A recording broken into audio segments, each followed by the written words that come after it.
आप नींद में कई नकारात्मक चीजों या सकारात्मक चीजों को बढ़ा सकते हैं। ये बहुत आसान है, बस नींद की साधना।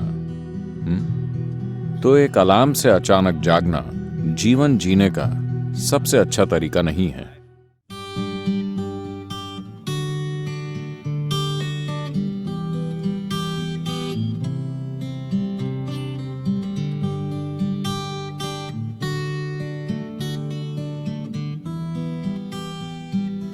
आप में से कितने लोग किसी दिन सुबह उठने के बाद बेवजह बहुत बुरा महसूस करते हैं? बिल्कुल बेवजह। अगर साल में कम से कम 2-3 बार भी ऐसा हो रहा है, अगर ऐसा है तो आपको सोने से पहले कुछ चीजें करनी चाहिए। ये बहुत ही महत्वपूर्ण है, क्योंकि आपको समझना चाहिए कि आप नींद में कई नकारात्मक चीजों या सकारात्मक चीजों को बढ़ा सकते हैं। आप नींद में सुखदता या अप्रियता को बहुत कुशलता से बिना रुकावट के बढ़ा सकते हैं। आप दिन में भी उन्हें बढ़ा सकते हैं, पर कई रुकावटें होंगी, वो बहुत कुशलता से नहीं होता। पर अगर आप किसी निश्चित तरह से सोने जाते हैं और सुबह बहुत बुरा महसूस करते हुए उठते हैं, बिल्कुल बेवजह, तो मतलब आप रात में बहुत कुशलता से चीजों को सेते हैं, खराब अंडों को। बात सिर्फ मानसिक अशांति की नहीं है, ये समय के साथ बड़ी शारीरिक समस्याएं पैदा कर सकता है। ये महत्वपूर्ण है कि आप इन चीजों को अपने जीवन से हटाएं।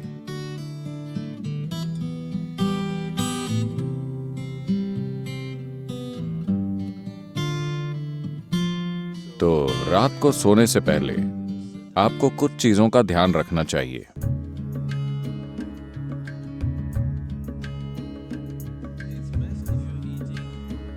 अगर आप मांस और वैसा भोजन करते हैं तो उसे सोने से कम 3 से 4 घंटे पहले खाएं, ताकि पाचन पूरा हो जाए। सोने से पहले थोड़ा पानी पीकर सोने जाएं। आप देखेंगे कि इसी से वो ठीक हो जाएगा। एक आसान चीज की जा सकती है, वो है स्नान। हमेशा सोने से पहले नहाएं, इससे काफी फर्क पड़ता है। इस मौसम में ठंडे पानी से नहाना मुश्किल हो सकता है, तो आप गुनगुने पानी से नहाएं। रात को गर्म पानी से न नहाएं, गुनगुना पानी लें। यह आपको सजग बनाता है। आप सोचेंगे, अरे मैं सो नहीं पाऊंगा। कोई फर्क नहीं पड़ता।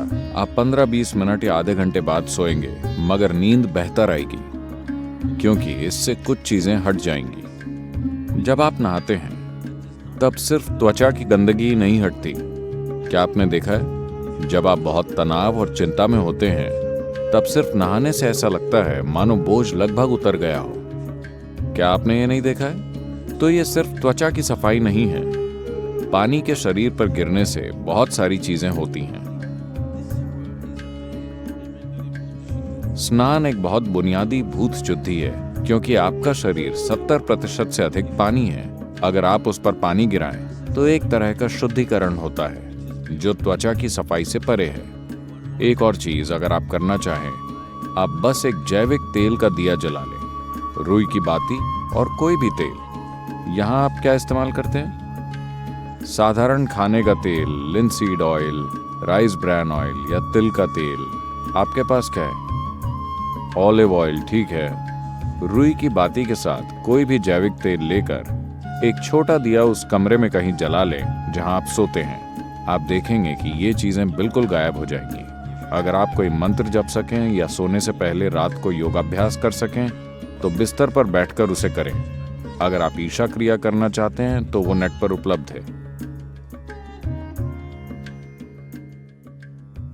आमतौर पर भारत में आपसे कहा जाता है कि सोते समय अपना सिर उत्तर दिशा की ओर नहीं रखना चाहिए। आपको पता है, अगर आप रात में उत्तर की ओर सिर करके सोते हैं,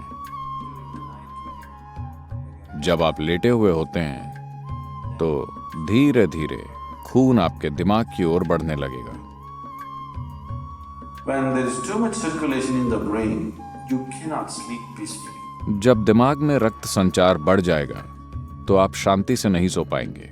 अगर आपके दिमाग में किसी प्रकार की भीतरी कमजोरी है या आप अधिक उम्र के हैं तो आप नींद में मर सकते हैं। हेमरेज हो सकता है क्योंकि ज्यादा खून दिमाग में घुसने की कोशिश करता है, जहां खून की नसें बाल जैसी होती हैं और चुंबकीय शक्ति कुछ ज्यादा खून भेजती है। सीधे खड़े होते समय ऐसा नहीं होता। जैसे ही आप लेटते हैं, सिर की ओर यह खिंचाव इतना तीव्र होता है कि खून धीरे धीरे दिमाग की ओर जाने की कोशिश करता है। तो इससे बचने के लिए, यह सिर्फ उत्तरी गोलार्ध के लिए है। अगर आप ऑस्ट्रेलिया जाएं तो आपको सिर दक्षिण की ओर नहीं करना चाहिए। अगर आप भारत में हैं तो आपको सिर उत्तर की ओर नहीं रखना चाहिए। आप उसे और किसी भी तरह रख सकते हैं, वो ठीक है। इसे अपने मन में रखें कि आप सच में नाशवान हैं, ठीक है? सिर्फ शब्दों में नहीं, सच में। आप अभी मर सकते हैं। आप युवा हो या बूढ़े, कोई फर्क नहीं पड़ता। आप अभी मर सकते हैं, हाँ या ना? सोने से पहले बिस्तर पर बैठकर सोचें कि यह आपकी मृत्युशैया है। आपके पास जीने के लिए सिर्फ 1 मिनट और है। पीछे मुड़कर देखें कि आपने आज जो किया, क्या वो सार्थक है? सिर्फ ये आसान अभ्यास करें और आप नहीं जानते कि यह असल में कब होगा। आप मृत्युशैया पर बैठे होंगे या अस्पताल में लेटे होंगे और कई तरह की चीजें आपसे जुड़ी होंगी। किसे पता वो कैसे होगा, पर रोज इसका आनंद लें कि आप अपनी मृत्युशैया पर बैठे हैं। पीछे मुड़कर देखिए कि आज मैंने इन 24 घंटों में जो किया है, क्या वो सार्थक है? क्योंकि अब मैं मर रहा हूं। अगर आप ऐसा करेंगे तो आप एक सार्थक जीवन जिएंगे, मेरा विश्वास कीजिए। तो रोज रात को सोने से पहले आप सभी को ऐसा करना चाहिए। आखिरी 3 मिनट, जो भी चीजें आपने इकट्ठा की हैं, शरीर, मन की बातें, चीजें, छोटी चीजों को अनदेखा मत कीजिए। ये छोटी चीजें बड़ी चीजें हैं। मैंने देखा है कि कैसे लोग अपना तकिया भी लेकर चलते हैं क्योंकि वो बहुत महत्वपूर्ण है। तो आपका तकिया, आपकी चप्पल, अगर आपके रिश्ते हैं, सब कुछ जो आपने इकट्ठा किया है, उसे एक ओर रखकर सोइए। अगर आप इस स्थिति में सोएंगे तो आप अधिक रोशनी, अधिक ऊर्जा और आपकी कल्पना से भी अधिक संभावनाओं के साथ जागेंगे। बस जीवन के रूप में सोइए, पुरुष या स्त्री के रूप में नहीं, इस या उस रूप में नहीं।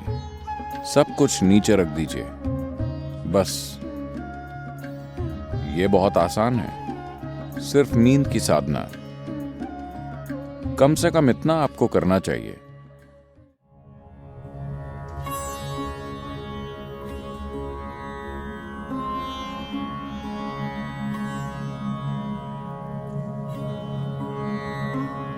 तो आप जैसी ध्वनियों में जागते हैं, वो कई रूपों में आपके दिन की प्रकृति और आपके जीवन का भविष्य तय करेंगी। तो एक अलार्म से अचानक जागना जीवन जीने का सबसे अच्छा तरीका नहीं है। अच्छा होगा कि अगर आपकी नींद, जिस तरह का भोजन आप करते हैं और जिस तरह के विचार और भावनाएं अपने अंदर रखते हैं, और आपने अपने शरीर में जीवंतता का जो स्तर बनाए रखा है, उससे तय होगा कि आपको कितनी नींद की जरूरत है। मान लीजिए आपको 8 या 12 घंटे की नींद की जरूरत है। मैंने गलत संख्या बोल दी।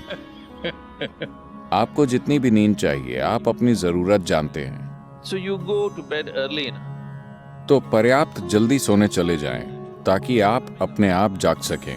अगर आप खुद जागते हैं और मान लीजिए आपको संदेह है कि आप जाग पाएंगे या नहीं, तो अगर आपके पास कोई मंत्र है, अगर आप किसी वैराग्य मंत्र से जुड़ गए हैं, तो आप उसका इस्तेमाल कर सकते हैं। शारीरिक रूप से आपका एक महत्वपूर्ण पहलू है आपका हृदय, जो आपके रक्त संचार के लिए पंपिंग स्टेशन है, जो शरीर में जीवन भरता है। ये ना हो तो कुछ नहीं होगा। ये बाईं तरफ से शुरू होता है। तो आपको पता है, भारत में आपसे कहा जाता है कि आप जब जागें तो आपको दाहिनी तरफ करवट लेकर उठना चाहिए। बताया है? अगर आप बाईं तरफ करवट लेकर उठेंगे तो आपके साथ खराब चीजें होंगी। खराब चीजें उस तरह नहीं, जब आप आराम की स्थिति में होते हैं, जब शरीर आराम में होता है, तो मेटाबॉलिक क्रिया धीमी होती है। जब आप उठते हैं तो सक्रियता में एक उछाल आता है। इसीलिए भारत में कहा जाता है, देखिए ये चीजें जीवन का हिस्सा थीं, इन्हें आप छोड़ रहे हैं। जीवन का पूरा विज्ञान जीवन का हिस्सा था। आपसे कहा गया कि सुबह जागने से पहले अपनी हथेलियां आपस में रगड़कर ऐसे देखना चाहिए। Not see like this. You must place it upon your eyes. देखना नहीं, आपको उसे अपनी आंखों पर रखना चाहिए। आप ऐसा कीजिए, आपको भगवान दिखेंगे। ये भगवान देखने के बारे में नहीं है। अगर आप इन दोनों को साथ रगड़ेंगे तो सभी नसों के सिरे, आपके हाथों में ढेर सारी नसों के सिरे होते हैं। अगर आप ऐसा करते हैं तो शरीर तुरंत जाग जाता है।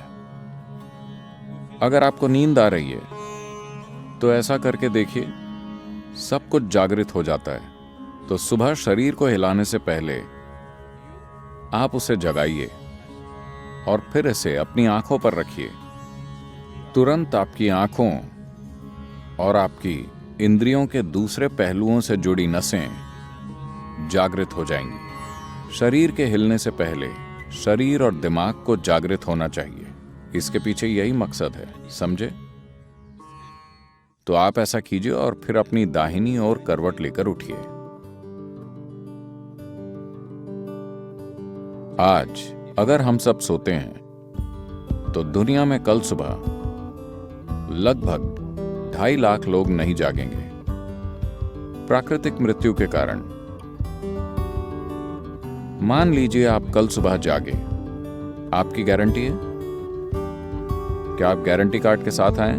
कोई गारंटी कार्ड नहीं। तो मान लीजिए आप जाग जाते हैं। बस इतना कीजिए, मैं बता रहा हूं, यह आपकी आध्यात्मिक प्रक्रिया का एक सरल पहला कदम है। कल सुबह जब आप जागें तब जांचिए आप वाकई जगे हैं या मर गए हैं। अगर आप जगे हैं तो एक छोटा सा जश्न तो बनता है। आपको उठकर नाचने की जरूरत नहीं है, कम से कम आप मुस्कुरा सकते हैं कि अब भी जीवित हैं। 2.5 लाख लोग मर गए, वो आपकी और मेरी तरह थे। They went off, isn't it? उड़ गए, है ना? कहीं भी देखिए वो नहीं मिलेंगे। यहां मैं अब भी जीवित हूं। एक बड़ी मुस्कुराहट आप देंगे? मैं मैनेज करने की बात कर रहा हूं।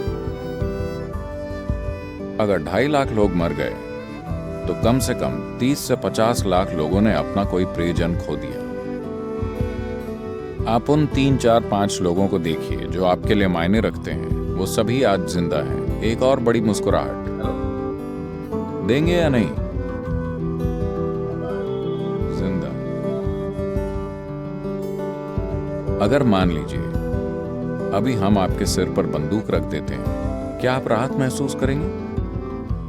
नहीं, आप डर जाएंगे, है ना? तो जीवित होना इतना कीमती है कि नहीं? आपका जीवित होना इतना कीमती है। तो कल सुबह 2.5 लाख लोग रात में मर गए, मगर आप अब भी जीवित हैं। क्या इसके लिए कम से कम एक बड़ी मुस्कुराहट नहीं होनी चाहिए? और सभी लोग जो आपके लिए मायने रखते हैं वो सब आज जीवित हैं। एक और बड़ी मुस्कुराहट।